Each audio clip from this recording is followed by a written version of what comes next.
There is a pattern in history that almost no one in power wants to see. An empire rises, its armies march farther, its trade routes thicken, its cities glow at night. Then, quietly at first, the numbers beneath that glow stop making sense. Debts multiply faster than victories, promises outgrow resources, and behind declarations of strength, a spiral begins. From ancient Rome to the French monarchy, from the British Empire to modern financial superpowers wrapped in glass and steel, the sequence repeats with unnerving precision. The costumes change, the languages shift, the symbols on the currency are replaced, but the underlying script remains the same. This is the story of that script, the 8-phase debt spiral that leads empires, sooner or later, to the same destination, bankruptcy. It does not begin in poverty or weakness. It begins in triumph. Phase 1 hides itself inside success. A rising empire discovers that credit is more powerful than any army. Soldiers can be paid with borrowed money. Roads, ports, and fortresses can be raised with funds that do not yet exist. Lenders, whether they are Roman tax farmers, Genoese bankers, or modern bond markets, are eager to participate. They are not simply buying debt, they are buying into the story of empire itself. As long as the legions advance, the fleets dominate the sea, and the graphs point upward, the assumption feels safe. Future tax revenue will repay today's loans, and tomorrow's growth will justify everything. In this early moment, debt looks like progress. Leaders present it as investment, not burden. They stand before senates, parliaments, assemblies, and explain that borrowing will fund security, prosperity, greatness. The population sees new infrastructure, new colonies, new programs, and they associate borrowing with the visible expansion of power. Interest payments are small relative to revenue. On the surface, there is no crisis. Yet beneath the surface, a dependence is forming. The state is learning a dangerous lesson, that almost any political ambition can be made affordable as long as someone is willing to lend. Phase 2 emerges the moment borrowing stops being an emergency tool and becomes a permanent operating system. Bureaucracies form around it. Royal treasuries and privileged banks lock themselves together. Central banks and bond markets formalize the relationship, turning the state's promises into tradable instruments. What was once rare wartime borrowing becomes routine deficit spending. The machinery of government quietly rewires itself around the assumption that credit will always be available. This shift creates a new class of power. Financiers, once mere suppliers of liquidity, become structural partners of the state. Their profits depend on the continued expansion of public debt. In return, rulers offer them influence, access, and protection. Laws are written, regulations designed, institutions built, all with an implicit objective: keep the borrowing channel open. From that point onward, almost no one with real influence has an incentive to reverse the trend. By phase 3, the system no longer feels experimental. It feels permanent. A generation grows up knowing only a world in which the empire always spends more than it earns, and yet somehow continues. Wars are fought and papered over with new loans. Recessions are softened with stimulus funded by future taxpayers. Each time disaster is avoided, the escape is misread as confirmation that the model works. Charts tell a comforting story. Economic output grows, markets rise, the cost of borrowing remains low, because everyone believes it will remain low. The empire's currency becomes trusted beyond its borders. Other nations hold it in their reserves, price their trade in it, save their wealth in its bonds. This global demand feeds the illusion that the empire's debt is fundamentally different, somehow safer than the debts of those who came before. If the world is willing to hold your promises as its savings, how dangerous can those promises really be? But empires do not drift into danger by recognizing risk too early.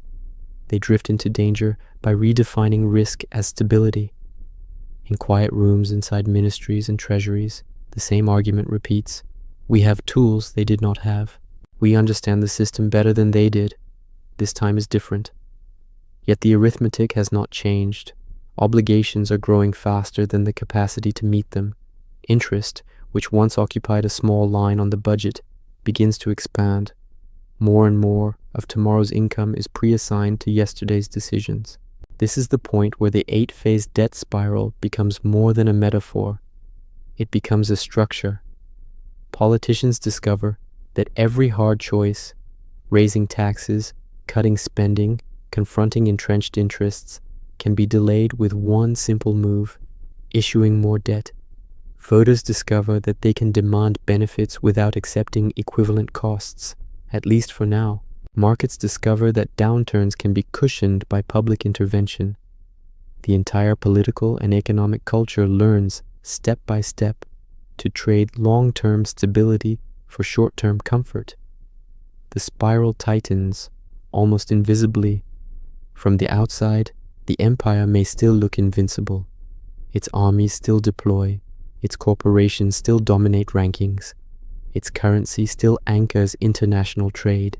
But somewhere beneath the monuments and skylines, in spreadsheets, bond auctions, and quiet central bank meetings, the story is already bending in a different direction. The 8-phase debt spiral has begun its work. What follows? Over-leverage, financialization, currency games, social fracture, crisis, and eventual reset is not sudden. It is the continuation of choices made in these early, confident years. This story is about those choices. It is about why they repeat, why they feel reasonable in the moment, and why they lead again and again to the same end. To understand how empires go bankrupt, we do not start with the moment of collapse. We start here, in the glow of apparent success, at the quiet beginning of the spiral. The first movements of the spiral always feel rational.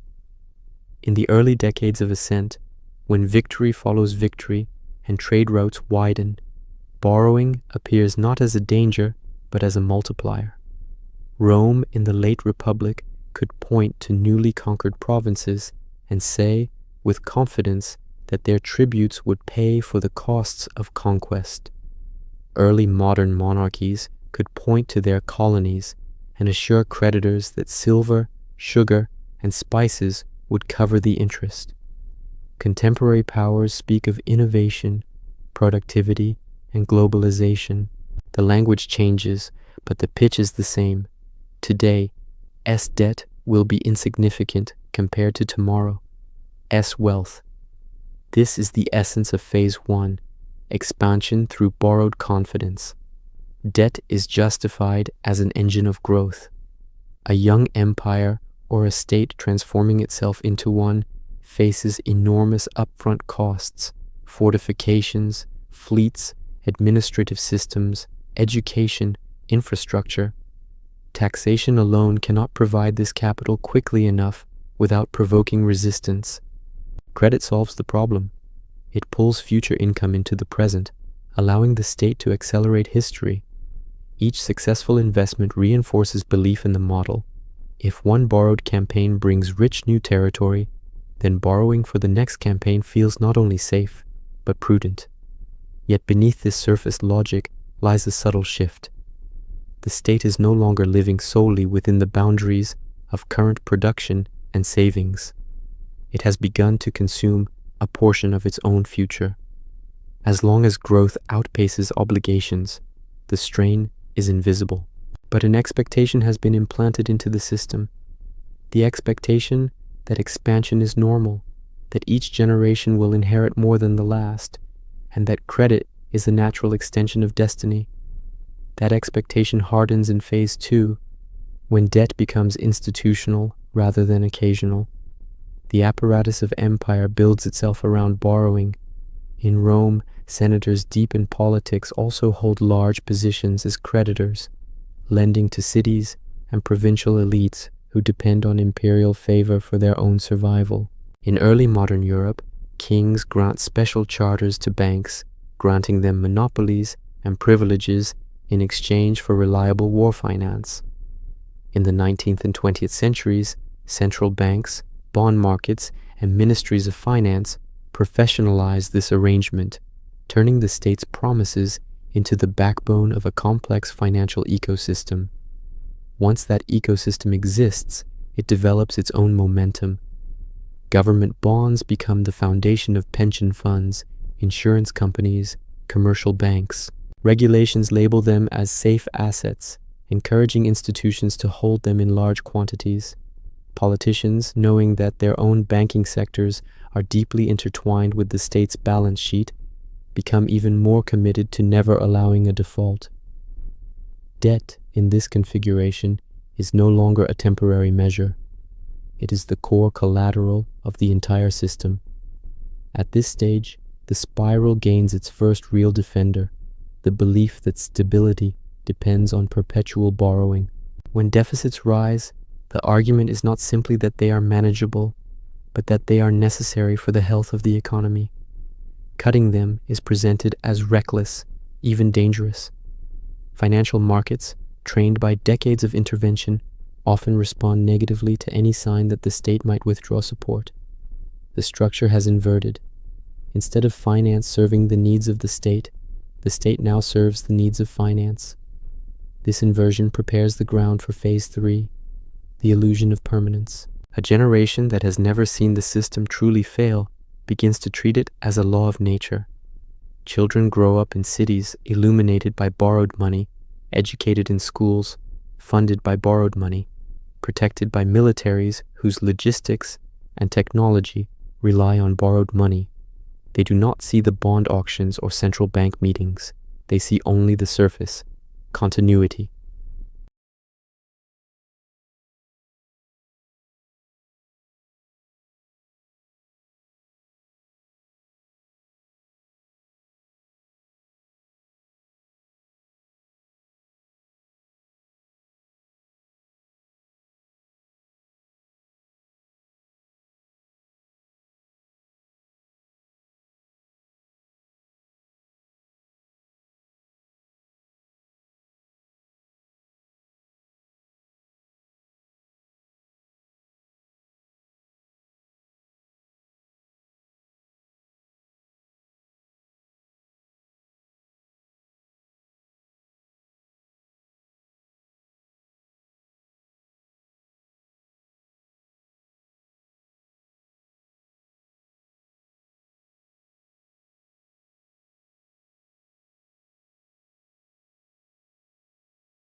Yet each individual decision was framed as a temporary response to military or fiscal necessity. In the decades before the French Revolution, the Bourbon monarchy repeatedly refinanced its debts, layering new obligations over old, confident that France's size and wealth made any talk of bankruptcy absurd. In the mid-20th century, victorious powers exiting world wars told themselves that reconstruction and renewed growth would render their towering debts manageable. In each case, the logic seemed sound within a narrow window of time. What was not visible from that narrow window was the cumulative effect of treating borrowing as the universal answer. Every time a difficult reform was postponed, every time a politically painful cut was avoided, the spiral tightened. The empire's ability to choose a different path diminished, not abruptly, but gradually, as more and more of its economic life became anchored to the assumption that debt would expand.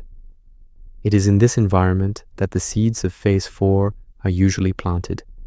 As the state becomes more comfortable with borrowing, the private sector follows suit. Households, corporations, and local governments, seeing that the sovereign itself is constantly rolling debt without apparent consequence, gain confidence in doing the same. Credit expands across the entire economy. Leverage becomes a common feature of business models and personal financial planning. Financial innovation accelerates. Banks and other intermediaries invent new instruments to slice, repackage, and distribute risk. In earlier eras, this might take the form of complex bills of exchange and layered chains of credit stretching across ports and trading houses. In modern times, it manifests as derivatives, securitized products, and elaborate structures that few outside specialist circles fully understand. On the surface, these inventions seem to spread risk more safely. In reality, they often obscure concentration points, making it harder for regulators and participants to see where fragility truly lies. The empire enters a phase where an increasing share of its activity revolves around managing claims on wealth rather than producing wealth itself. Profits from speculative finance outstrip returns from manufacturing, agriculture, or long-term investment in productive assets. The brightest minds gravitate toward trading floors and hedge funds instead of engineering labs or factories. City skylines reflect this shift. Towers bearing the names of financial institutions dominate the horizon, monuments to a sector whose expansion is both a symptom and a driver of the underlying spiral. For the citizens living through these years, the transformation can feel like progress. Access to credit improves. Mortgages, student loans, consumer credit, tools that were once reserved for the elite or for specific projects become widespread. Asset prices rise, making homeowners and investors feel wealthier. Governments point to rising market indices as evidence that their policies are working. The sense of stability deepens. Yet under that stability lies a delicate balance. With so many actors, public and private, leveraged against future income, the tolerance for shocks diminishes. A modest rise in interest rates, a small slowdown in growth, a minor geopolitical surprise. Any of these can begin to strain the edges of the system. But instead of using the good years of expansion to reduce leverage and rebuild buffers, empires in this phase often do the opposite. They grow more confident, less cautious, more willing to assume that tomorrow will resemble today, only bigger. The 8-phase debt spiral does not declare itself when it crosses this threshold. There is no single headline or event that announces the point of no return has been reached. There is only the quiet normalization of practices that would have alarmed earlier generations. Borrowing to cover interest becomes routine. Refinancing old obligations with new ones is treated as a technical procedure rather than a warning sign. Political campaigns are built around promises that implicitly assume endless access to cheap credit. From the outside, historians can look back and mark these years as the transition from manageable debt to dangerous overextension. From the inside, for those making daily decisions, it still feels like business as usual. The empire remains powerful, its culture remains influential, its currency remains widely accepted. The early phases of the spiral have done their work almost invisibly, positioning the system for a later moment when pressure will reveal how fragile it has become. Eventually, the arithmetic that has been postponed begins to seep into consciousness. Officials reviewing long-term projections see lines diverging, obligations on one side, realistic revenues on the other. Quietly, in internal memos and closed-door meetings, some admit that the debt can no longer be fully honored without sacrifices so extreme that they would shake the political order itself. But this recognition does not produce a clean break. It produces Phase 5, currency games and hidden default. If an empire controls the printing press, it holds a tempting instrument. On one path lies explicit confrontation, telling creditors that terms must change, telling citizens that promises must be scaled back, telling interest groups that privileges must end. On the other path lies a smoother approach, adjusting the value of the money in which those promises are denominated. Throughout history, rulers have chosen the smoother path far more often than the honest one. In metal-based systems, this meant debasement. Coins that once held pure silver or high-content gold were gradually alloyed with cheaper metals. Their face value remained the same. Their intrinsic value eroded. Empires would publicly deny that anything fundamental had changed, even as merchants weighed coins suspiciously and raised prices to compensate. In paper and digital systems, the mechanism is less tactile, but no less real. Central banks expand their balance sheets. Governments run persistent deficits funded by newly created reserves. Inflation, once dismissed as a distant concern, becomes a quiet companion. Official narratives rarely describe this as default. They frame it as stimulus, as necessary support in challenging times, as a tool to manage the business cycle. Some of this is true. Not every use of monetary power is cynical or reckless. But once the spiral has reached this phase, the temptation is to use inflation not just as a cyclical tool, but as a structural one. Debts that would be politically impossible to repudiate openly are allowed to shrink in real terms. A bond that promised a certain standard of living to its holder now delivers something less, not by changing its nominal payout, but by changing what that payout can buy. The burden falls unevenly. Those with wealth tied up in real assets, land, commodities, businesses, may navigate this environment more easily. They can raise prices, shift holdings, renegotiate terms. Those with savings in cash or fixed income instruments cannot. Retirees who trusted the state's promises watch the purchasing power of their pensions decline. Workers whose wages adjust slowly realize that their labor buys less each year. The statistics may show growth, the markets may celebrate, but a quiet erosion is underway in the daily lives of millions. As that erosion deepens, phase 6, social fracture and political denial comes into view.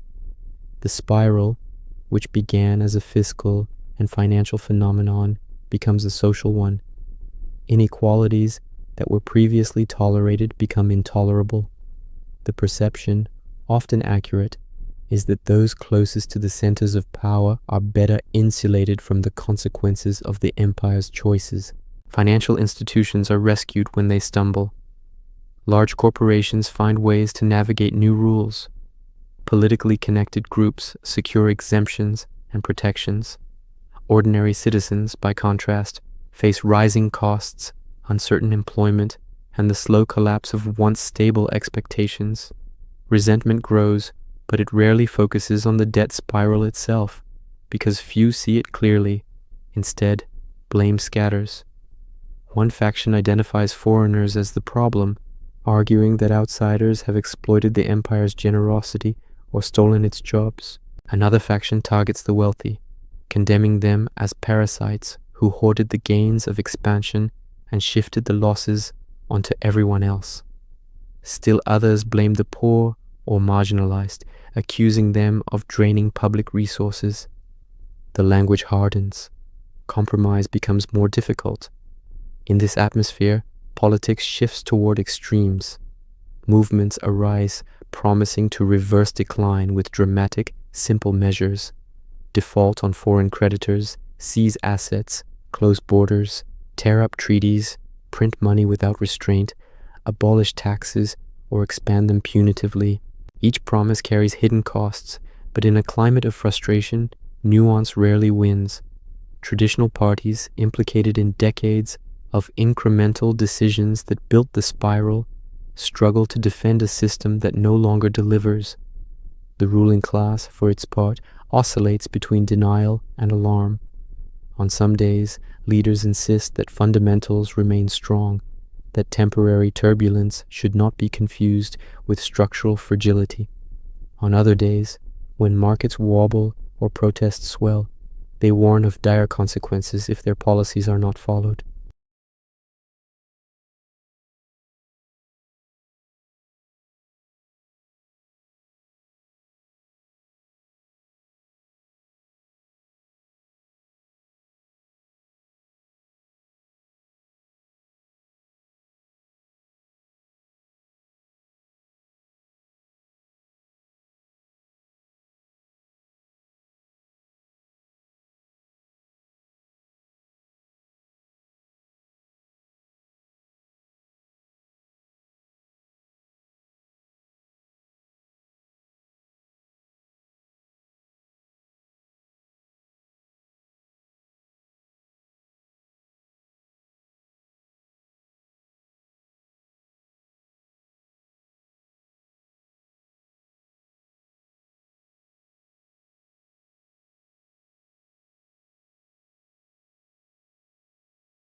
In these moments, the masks fall. The empire's true priorities reveal themselves.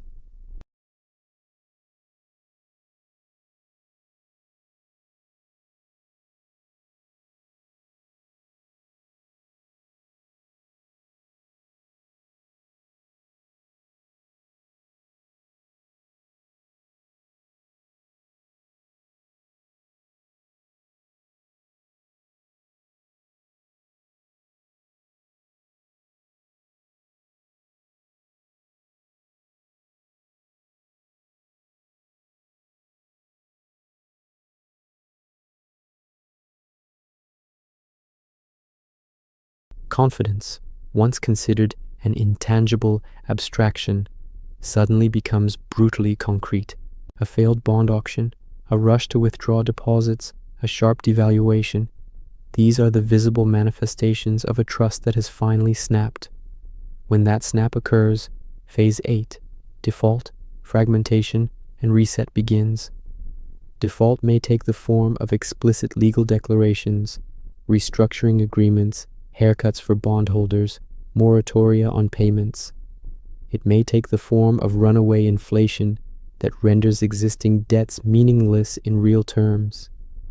It may take the form of sudden currency reforms, where old notes are exchanged for new ones at punitive rates, wiping out accumulated savings. Often, it is a mixture of these, spread over a sequence of events that blur legal, financial, and political boundaries. The immediate aftermath is always turbulent. Contracts written in one monetary reality must be renegotiated in another. Institutions built on the assumption of stable state promises must be recapitalized or dismantled. Social expectations adapted over decades to an artificially extended prosperity must adjust to a harsher landscape. In some cases, political systems themselves fracture. Regions seek autonomy, military factions assert themselves. Formerly, fringe movements gain power amid the vacuum. And yet, even here, at what appears to be the bottom of the spiral, life does not end. Economies, families, and communities adapt. New arrangements emerge, sometimes under old flags, sometimes under new ones. The empire, as it was once understood, a global hegemon, a continental power, a seemingly permanent center of gravity, does not return. Its debts, in a meaningful sense, have been cleared, but not in the way they were promised to be.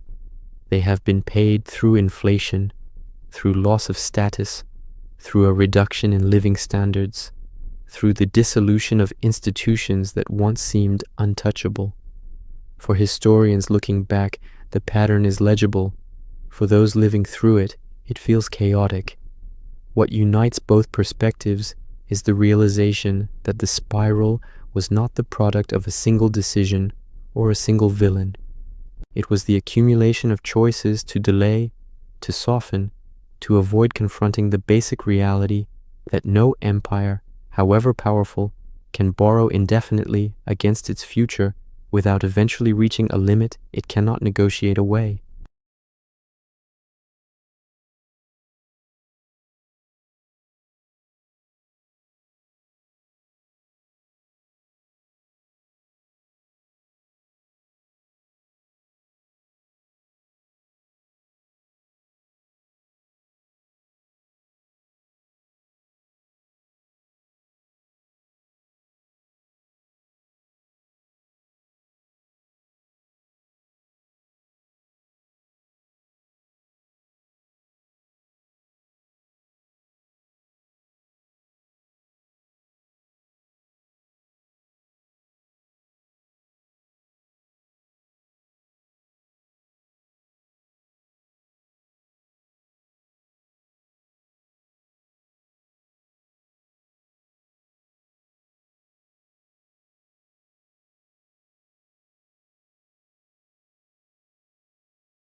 The French monarchy, centuries later, followed a similar trajectory at a different technological and political level.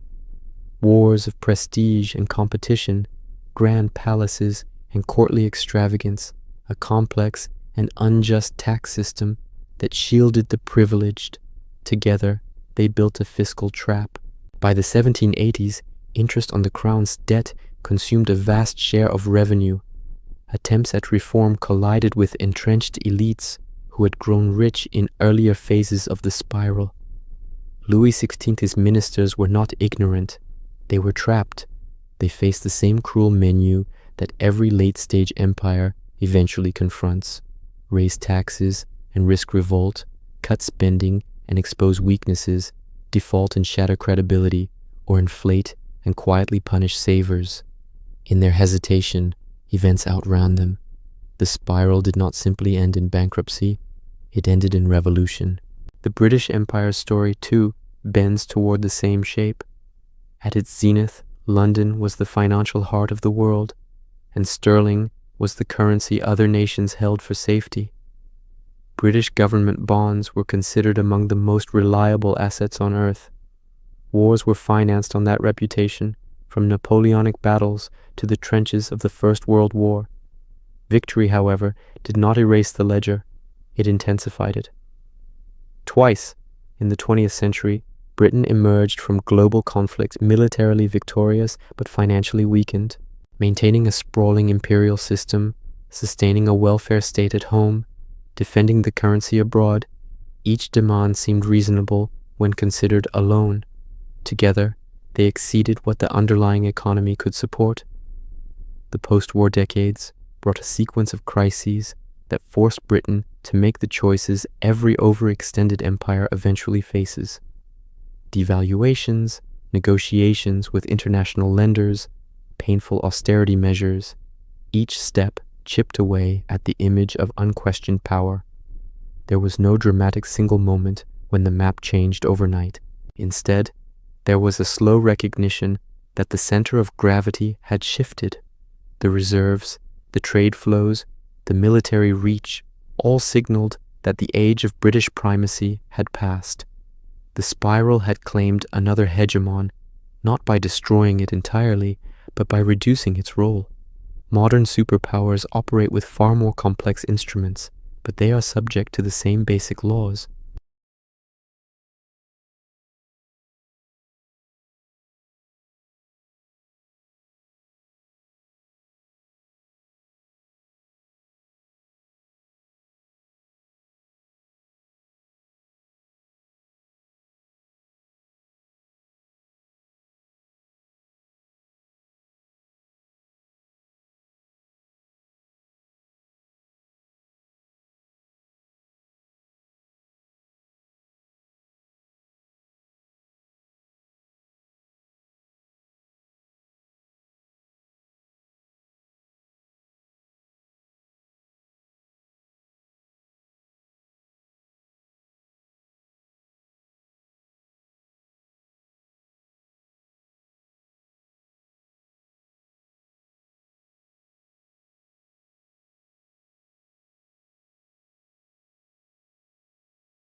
There will be transcripts of debates in which each side accuses the other of recklessness while accepting, implicitly, the continued expansion of obligations.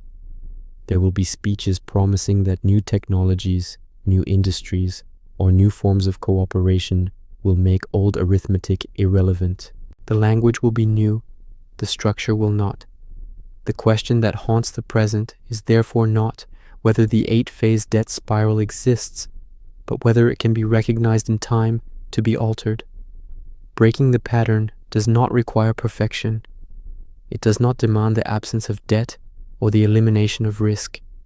It requires something much more difficult, a willingness to confront constraints before they become crises, to tell the truth about what can and cannot be promised, and to accept that some forms of prosperity cannot be financed indefinitely by shifting burdens forward. That kind of restraint is rarely popular. It means disappointing constituents, challenging powerful interests, and resisting the easy narratives of endless growth.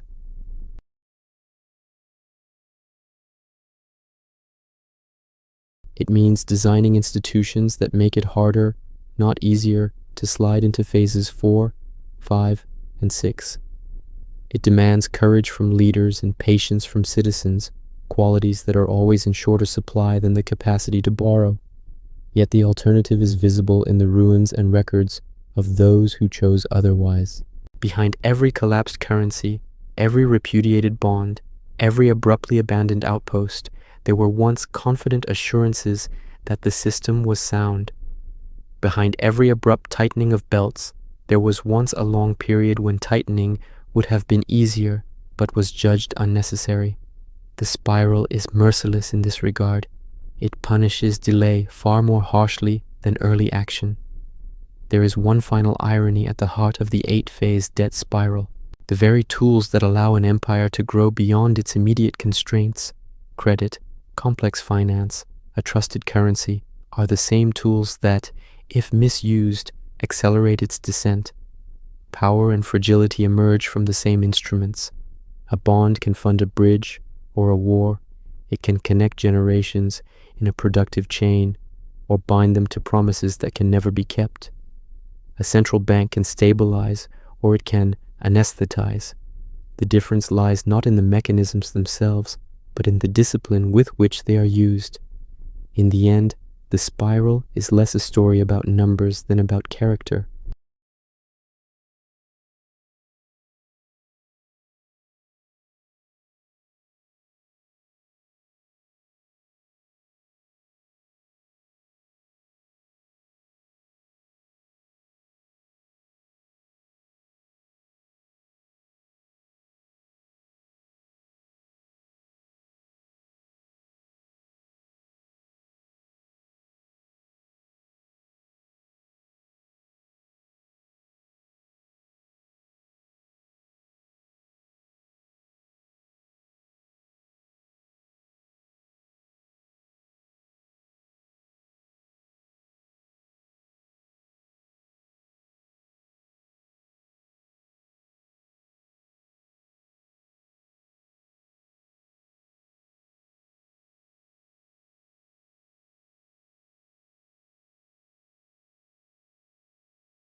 It does not dictate outcomes.